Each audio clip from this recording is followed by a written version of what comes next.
ৰফিকুল ইছলাম ডাঙৰীয়া আপুনি আপোনাৰ জৰিয়তে জানিব বিচাৰিছো যেহেতু এই কথাখিনি ওলাইছে যে এতিয়াৰ পৰা বাতিল হ'ব মুছলমান বিবাহ আৰু বিবাহ বিচ্ছেদ পঞ্জীয়ন বিধি 1935 গতিকে মই জানিব বিচাৰিছো এই বিধেয়কখন যেহেতু পৰৱৰ্তী মুহূৰ্তত উত্থাপন হ'ব বুলিও কৈছিল গতিকে এই বিষয়ৰ সন্দৰ্ভত আপোনাৰ প্ৰতিক্ৰিয়া জানিব বিচাৰিছো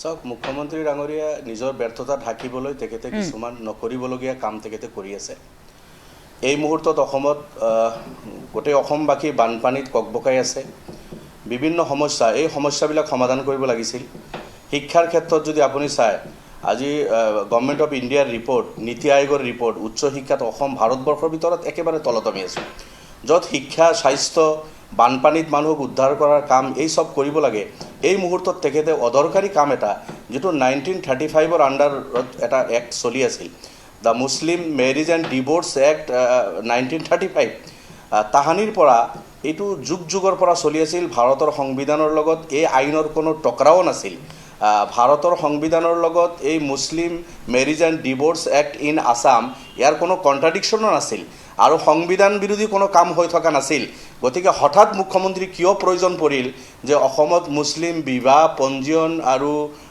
ডিভোৰ্সৰ এইটো বাতিল কৰি তেখেতে নতুনকৈ আইন আনিব লগা হ'ল তেখেতে ইয়াতে কাৰণ দি আছে যে চাইল্ড মেৰিজৰ স্কোপ থকাৰ কাৰণে আমি এইটো ৰিপিল কৰি আছো বাতিল কৰি আছো আৰু নতুনকৈ আইন আনিম চাইল্ড মেৰিজৰ কাৰণে বেলেগকৈ এক্ট আছে কোনোবা যদি চাইল্ড মেৰিজৰ কমিট কৰি আছে সেইজন ব্যক্তিৰ বিৰুদ্ধে শাস্তিৰ প্ৰভিজন আছে অলৰেডি আমাৰ হাতত চাইল্ড মেৰিজৰ এগেইনষ্টত কানুন আছে এক্ট আছে গতিকে কোনো ব্যক্তি যদি চাইল্ড মেৰিজ কৰিছে 18 ইয়াৰ্স 18 বছৰৰ তলত ছোৱালীক বিয়া দিছে 21 বছৰৰ তলত ল'ৰা বিয়া কৰাইছে সেইজন ব্যক্তি বিয়া কৰোৱা বা যিসকলে কৰাইছে সেইসকলৰ বিৰুদ্ধে ব্যৱস্থা লোৱাৰ ব্যৱস্থা আছে গতিকে আপুনি হে লব পাৰে গতিকে এইটো মুখ্যমন্ত্ৰী লেম এক্সকিউজ এটা জনগোষ্ঠীক টাৰ্গেট কৰি তেখেতে চমক দেখাব বিচাৰিছে যুৱতী মহিলাসকলক এক প্ৰকাৰ তেখেতলোকৰ সুৰক্ষা সুনিশ্চিত কৰাৰ বাবে এই বিধেয়কখনৰ প্ৰসংগটো কিন্তু মুখ্যমন্ত্ৰী গৰাকীয়ে কৈছে গতিকে কেনেকৈ আপুনি কথাখিনি নস্যাৎ কৰিব বিচাৰিছে যে সুৰক্ষা সুনিশ্চিত কৰাৰ ক্ষেত্ৰত নহয় আসলতে মুখ্যমন্ত্ৰী গৰাকীয়ে নিজাকৈ কিছু হয়তো পৰিকল্পনা কৰিছে মুছলমান মহিলাসকলৰ সুৰক্ষা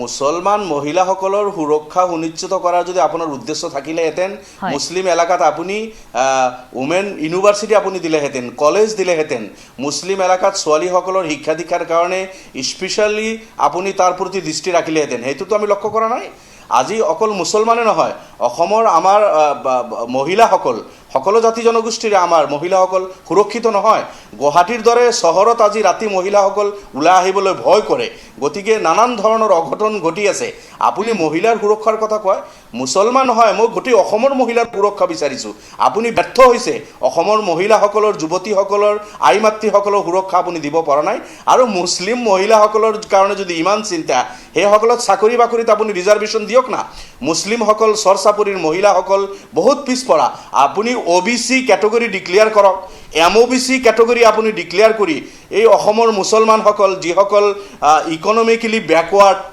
যিসকল আপোনাৰ এনেকুৱা এটা জায়গাত থাকে চৰচাপৰি এই ব্যাকওয়াৰ্ড অঞ্চলৰ মহিলাসকলক চাহবাগানৰ মহিলা আপুনি চৰচাপৰিৰ মহিলা সংখ্যালঘুৰ মহিলা এই সকলক ওবিসি এমওবিসি ক্যাটেগৰিৰ আন্ডাৰত আনি সেইসকলক চাকৰি বাকৰিত সুবিধা বিশ্ববিদ্যালয়ৰ আসনৰ ৰিজাৰ্ভেশ্যন এই সব দিয়ে আপুনি মহিলাক সুৰক্ষা দিয়ক মহিলাৰ কাম কৰক মুছলমানে কেনেকৈ বিয়া কৰিব তাতো আপোনাৰ চকু মুছলমানৰ ছোৱালীয়ে কি কাপোৰ পিন্ধিব সেই কথা আপুনি নিৰ্ধাৰণ কৰিব নোৱাৰে মুছলমানৰ কিচেনত কি খানা বনাব সেই কথা আপুনি নিৰ্ধাৰণ কৰিব নোৱাৰে আৰু মুছলিম মেৰিজ আৰু ডিভোৰ্স এক্ট যেটো অসমত চলি আছিল এটো ভাৰতৰ সংবিধানৰ লগত ইয়াৰ কোনো টকৰাও নাই কোনো টক্কৰ নাই কোনো কন্ট্ৰাডিকশ্যনো নাই বিলকুল নিয়মৰ ভিতৰত হৈ আছিল এটা সুবিধা আছিল কাজীসকল আপোনালোকে জানে হিন্দু মেৰিজ এক্টটো আছে অকল মুছলমান মেৰিজ এক্ট আছে তেনেকুৱা নহয় ভাৰতবৰ্ষত হিন্দু মেৰিজ এক্ট 1955 চলি আছে মুছলমানৰ তেনেকুৱা মেৰিজ এক্ট 1935 চলি আছিল হিন্দু ভাইসকলে নিজৰ ৰীতি নীতি মতে তেখেতসকলে বিয়া পাতে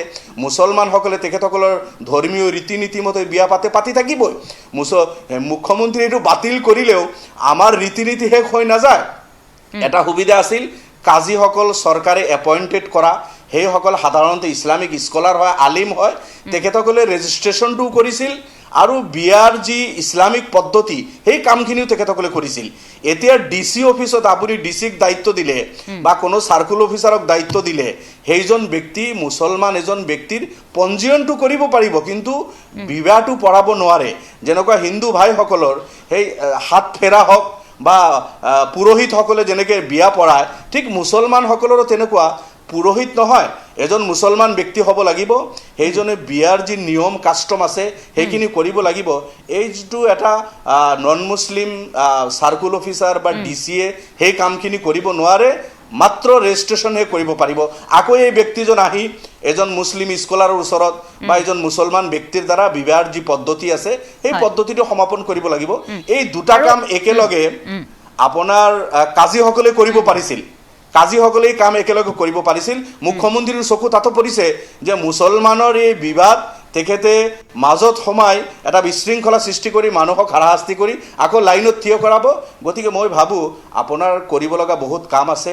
এই মুহূৰ্তত বানপানীৰ বিৰুদ্ধে আপুনি যুঁজক, মানুহক পৰিত্ৰাণ দিয়ক, আপুনি শিক্ষা দিয়ক, স্বাস্থ্য দিয়ক, সামগ্ৰিক অসমৰ ডেভেলপমেণ্টৰ কাম কৰক।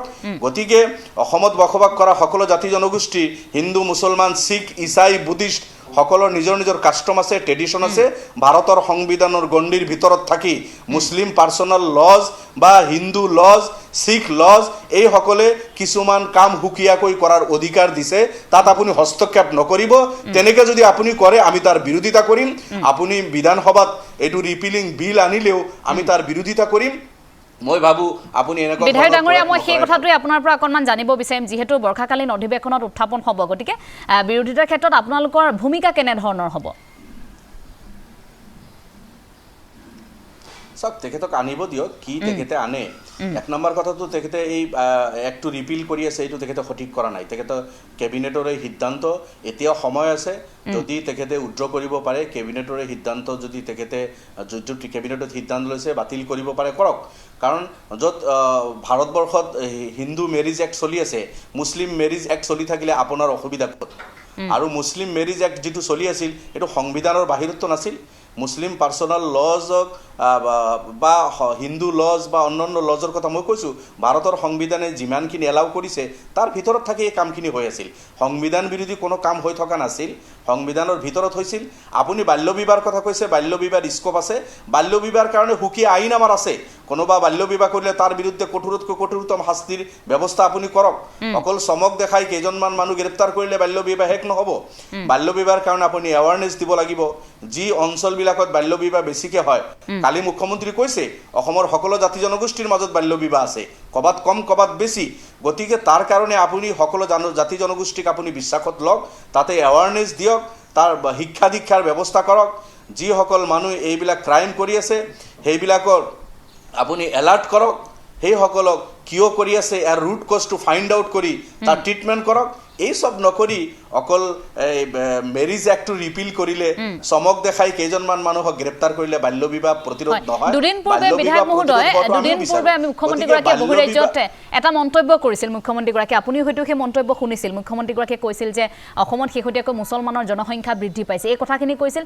আৰু সেই ঘটনাটো, সেই কথাখিনি প্ৰকাশ কৰাৰ পিছতো চৌদিশে প্ৰতিক্ৰিয়াৰ সৃষ্টি হৈছিল, সেই তথ্যসমূহ তেওঁ দাঙি ধৰিছিল। আৰু তাৰ পাছত এতিয়া এই বিধেয়কখনৰ কথা উত্থাপন যে হ'ব বা মুছলমানৰ মহিলা যুৱতীসকলক সুৰক্ষা সুনিশ্চিত কৰাৰ ক্ষেত্ৰত তেওঁ পদক্ষেপ গ্ৰহণ কৰিব, এই কথাখিনি এতিয়া কৈছে। গতিকে দুয়োটা প্ৰসংগই যেতিয়া তেওঁ কৈছে, দুয়োখিনি কথা যেতিয়া তেখেতে কৈছে, কোৱাৰ লগে লগে কিন্তু বিৰোধী মহলত আকৌ চৰ্চা চলিছে। চাওক, অসমৰ মুখ্যমন্ত্ৰী ডাঙৰীয়া ঝাৰখণ্ডত গৈ অসমৰ মুছলমানৰ জনসংখ্যা সম্পৰ্কে যি তথ্য দিলে, এইটো ভুল তথ্য দিছে তেখেতে, মিথ্যা অপপ্ৰচাৰ তেখেতে কৰি আছে। মই ভাবোঁ এনেকুৱা নফৰত তেখেতে বাতিব নালাগে, প্যাৰ মহব্বতৰ কথাই ক'ব লাগে। ভুল তথ্য এইটোৱে, মুখ্যমন্ত্ৰী যেতিয়া অসম চুক্তি ৰূপায়ণ মন্ত্ৰী হিচাপে আছিল, তেখেতে এটা শ্বেতপত্ৰ প্ৰকাশ কৰিছিল, হোৱাইট পেপাৰ প্ৰকাশ কৰিছিল। তাতে তেখেতে নিজে লিখিছে যে অসমত 1951ত মুছলমানৰ জনসংখ্যা আছিল 24%, 12% নাছিল। মুখ্যমন্ত্ৰী ডাঙৰীয়া, আপোনাৰ সেই শ্বেতপত্ৰ আপুনি এবাৰ পঢ়ি লওক।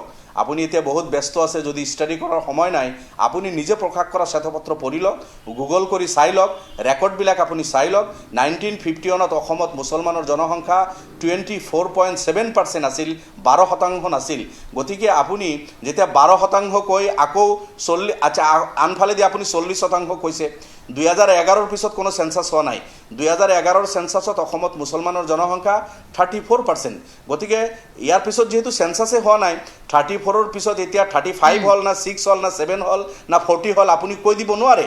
গতিকে এনেকুৱা ভুল তথ্য নিদিব। 1951 যেতিয়া অসমত মুছলমানৰ জনসংখ্যা হয়, আমি আপোনাক ধন্যবাদ জনাব লাগিব বিষয়টো সন্দৰ্ভত। হয়, আমি ধন্যবাদ জনাব লাগিব। আচলতে সময়টো অকণমান কমি আহিছে, কিন্তু আপুনি খুব সুন্দৰকৈ কথাখিনি প্ৰতিক্ৰিয়াখিনি আপুনি প্ৰকাশ কৰিলে, তাৰ বাবে মই ধন্যবাদ জনাইছোঁ এইখিনি সময় আমাক দিয়াৰ বাবে। ৰফিকুল ইছলাম ডাঙৰীয়া আছিল জনিয়াৰ বিধায়কগৰাকী।